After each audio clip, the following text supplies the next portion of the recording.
தானியங்களோட இயற்கை சத்தும் சுவையும் மாறாம மாவு அரைக்க பெஸ்ட் ஆனது அல்ட்ராவின் பேட்டன்டட் கோனிக்கல் ஸ்டோன்கள் மட்டும்தான். அல்ட்ரா என்றால் ஆரோக்கியம்.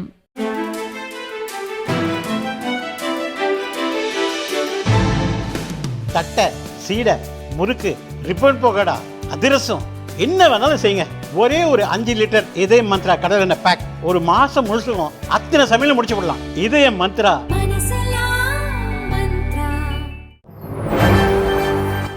வணக்கம். செய்திச் சுருக்கம்.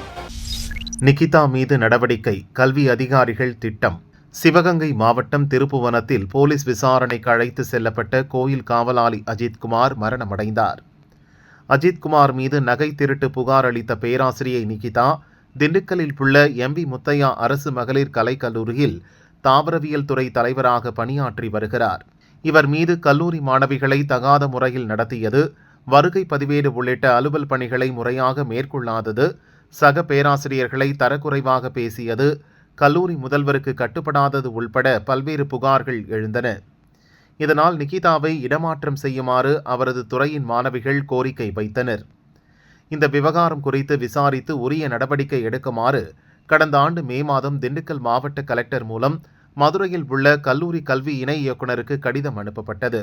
அதன் பேரில் விசாரணை நடத்திய கல்லூரி கல்வி இணை இயக்குநர் நிகிதா மீது முன்வைக்கப்பட்ட குற்றச்சாட்டுகளை உறுதி செய்ததுடன் அது தொடர்பாக விரிவான அறிக்கையை கல்லூரி கல்வி இயக்குநருக்கு அனுப்பினார்.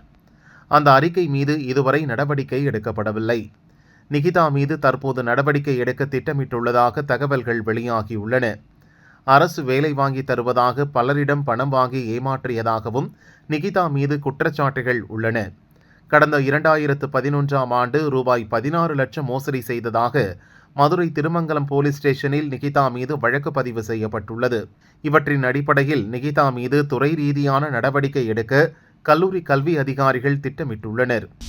அஜித்குமாரை தாக்க சொன்ன அந்த சார் யார்? தமிழிசை கேள்வி. திமுக ஆட்சியில் இல்லாத போது முதல்வர்தான் பொறுப்பு என்றால் இவர்கள் ஆட்சியில் மட்டும் அதிகாரிகள் பொறுப்பு என்பது எந்த விதத்தில் நியாயம் என பாஜக முன்னாள் மாநில தலைவர் தமிழிசை கேட்டார். அண்ணன் எடப்பாடி அவர்கள் மக்களை சந்திப்பதற்காக தமிழகம் முழுவதும் அவர்கள் சுற்றுப்பயணம் செய்கிறார்கள். இதில் பாரதிய ஜனதா கட்சி அவருக்கு பக்கபலமாக இருக்கும். ஆக வருங்காலத்தில் தேசிய ஜனநாயக கூட்டணி தான் தமிழகத்தில் வெற்றி பெறும் என்ற சூழ்நிலை நிலவுகிறது. ஆமா, சாட்சியங்கள் மிரட்டப்படுகிறான்னு சொல்லிட்டு அந்த வீடியோ எடுத்த தம்பிக்கு இன்னைக்கு பாதுகாப்பு கொடுத்திருக்காங்க. அந்த தம்பி சொல்லும்போது என்ன சொல்றாருன்னா, எனக்கு பாதுகாப்பை மட்டும் நான் கேட்கல, இதில் சம்பந்தப்பட்ட அனைவருமே மிரட்டப்படுகிறார்கள். மிரட்டுறது யார்? ஒரு கேள்வி. இன்னொன்று, யார் அந்த சார்னு நம்ம என்னமே கேள்வி கேட்டுக்கொண்டிருக்கின்ற நேரத்துல யார் அந்த சார் இந்த காவல்துறை அதிகாரிகளை மிரட்டி அவரிடம் இருந்து உண்மையை வர வைக்க வேண்டும் என்று அந்த அஜித்குமாரை கடுமையாக தாக்க சொன்ன சார் யார்? சென்னையில் இருந்துதான் அவர்களுக்கு பறந்திருக்கிறது ஆணை என்று சொல்கிறார்கள். அப்படி என்றால் யாரின் நடவடிக்கையின் பேரில், யாரின் ஒப்புதலின் பேரின், யாரின் அறிவுறுத்தலின் பேரின் நான் கேட்கிறேன், எல்லா செயின் திருடுக்கும் இவ்வளவு கடுமையா அவர்கள் இன்வெஸ்டிகேட் பண்றாங்களா? அஜித்குமார் மரண வழக்கு ஹைகோர்ட்டை நாடிய தாவேக. திருப்புவனம் மடப்புரம் கோவில் காவலாளி அஜித்குமார் தனிப்படை போலீசாரால் அண்மையில் அடித்து கொல்லப்பட்டார். இந்த விவகாரத்தில் அரசுக்கு கண்டனம் தெரிவிக்கும் வகையிலும் வழக்கை சிறப்பு புலனாய்வு குழுவின் விசாரணைக்கு மாற்ற கோரியும் தமிழக வெற்றிக் கழகம் சார்பில் போராட்டம் நடத்தப்படும் என அறிவிக்கப்பட்டிருந்தது. இந்த போராட்டத்துக்கு போலீசாரிடம் தாவேகவினர் அனுமதி கோரிய நிலையில் 2 முறை அனுமதி நிராகரிக்கப்பட்டது. இதையடுத்து சென்னையில் நாளை மறுநாள் போராட்டம் நடத்துவதற்கு போலீசார் அனுமதி அளிக்க உத்தரவிட கோரி சென்னை ஹைகோர்ட்டில் தாவேக தரப்பில் மனு அளித்தனர்.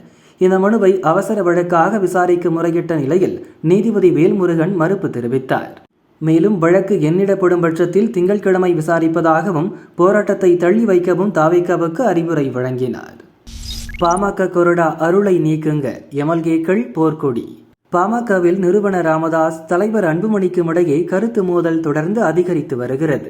நிர்வாகிகள் சிலர் ராமதாசுக்கு ஆதரவாகவும் சிலர் அன்புமணிக்கு ஆதரவாகவும் பேசி வருகின்றனர். பாமக எம்எல்ஏ அருள் நிறுவன ராமதாசுக்கு ஆதரவாக செயல்பட்டு வரும் நிலையில் அவரை கட்சியிலிருந்து நீக்குவதாக தலைவர் அன்புமணி அறிவித்தார். இந்நிலையில் பாமகவிலிருந்து எம்எல்ஏ அருளை பொறுப்பிலிருந்து நீக்க அன்புமணிக்கு அதிகாரம் இல்லை என ராமதாஸ் தெரிவித்தார். பாமக நிர்வாகிகளை நீக்கும் அதிகாரம் எனக்கு மட்டுமே உள்ளது, அருள் பாமகவின் எம்எல்ஏ மட்டுமல்ல, கட்சியின் கொறடா. கட்சியின் சட்டசபை குழு தலைவராக ஜி.கே. மணி இருக்கிறார். ஜி.கே. மணி வாயிலாக சபாநாயகருக்கு கடிதம் கொடுத்துதான் அருளை நீக்க முடியும்.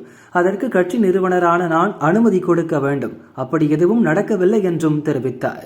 இந்நிலையில் பாமக எம்எல்ஏக்கள் வெங்கடேஸ்வரன், சதாசிவம், மயிலம் சிவக்குமார் மற்றும் வழக்கறிஞர் பாலு ஆகியோர் சட்டசபை செயலரை சந்தித்து கொறடா அருளை மாற்றக்கோரி மனு அளித்தனர். புதிய கொறடாவாக மயிலம் எம்எல்ஏ சிவக்குமாரை நியமிக்கவும் சட்டசபை செயலாளரிடம் வலியுறுத்தப்பட்டுள்ளது. திருப்போரூரில் 9ஆம் தேதி அதிமுக சார்பில் ஆர்ப்பாட்டம். பழனிசாமி அறிவிப்பு.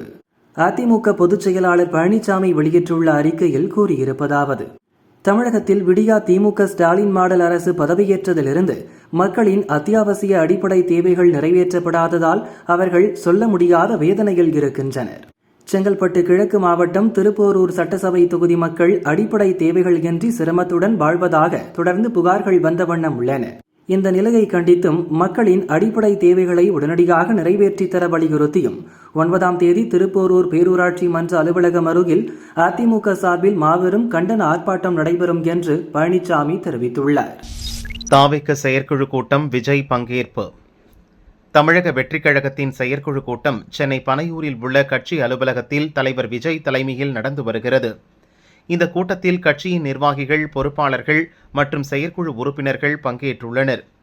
2026 சட்டசபை தேர்தலுக்கான கூட்டணி நிலைப்பாடு, ஆகஸ்ட் 15 முதல் விஜய் 100 இடங்களுக்கு மேற்கொள்ள இருக்கும் சுற்றுப்பயணம் குறித்து விரிவாக ஆலோசனை நடத்தப்படும் என தகவல் வெளியாகியுள்ளன. முதல் முறையாக சட்டசபை தேர்தலை சந்திக்க உள்ள தாவேக தனித்து போட்டியிடுமா அல்லது கூட்டணி அமைக்குமா என்பது குறித்து செயற்குழு கூட்டத்தில் முடிவு செய்யப்படும் என எதிர்பார்க்கப்படுகிறது. இந்த கூட்டத்தில் சில வரலாற்று சிறப்புமிக்க முடிவுகள் எடுக்கப்படும் என தாவேக பொதுச் செயலாளர் ஆனந்த் கூறினார். விசிக பெண் கவுன்சிலருக்கு கொடூரம், திருமணம் தாண்டிய உறவால் விபரீதம். சென்னை திருநின்றவூரை சேர்ந்தவர் ஸ்டீஃபன் ராஜ், விசிக நகர செயலாளர். இவரது மனைவி கோமதி திருநின்றவூர் 26வது வார்டு விசிக கவுன்சிலர். இவர்களுக்கு 10 ஆண்டுகளுக்கு முன் காதல் திருமணம் நடந்துள்ளது. 4 ஆண் குழந்தைகள் உள்ளனர். இந்த நிலையில் கோமதி வேறு ஒருவருடன் தொடர்பில் இருந்துள்ளார். இது குறித்து ஸ்டீஃபனுக்கு தெரிந்த நிலையில் அவரை கண்டித்துள்ளார். பெரிய பொறுப்பில் இருக்கும் நீ இப்படி செய்யலாமா? வெளியில் தெரிந்தால் அசிங்கமாகிவிடும் என அதட்டி கூறியுள்ளார். இருந்தும் கோமதி திருமணம் தாண்டிய உறவை கைவிடவில்லை. நடுக்குத்தகை ஜெயராம் நகர் அருகே ஆண் நண்பரை சந்தித்துள்ளார். இதனை கண்ட சிலர் ஸ்டீஃபனுக்கு தகவல் தெரிவித்துள்ளனர். இதனால் ஆத்திரமடைந்த அவர் அங்கே கிளம்பி சென்றார். மனைவி கோமதியிடம் வாக்குவாதம் செய்துள்ளார்.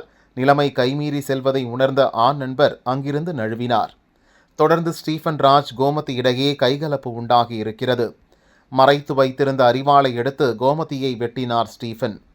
தலை, முகம், கழுத்தில் காயமடைந்த கோமதி அங்கேயே சுருண்டு விழுந்தார்.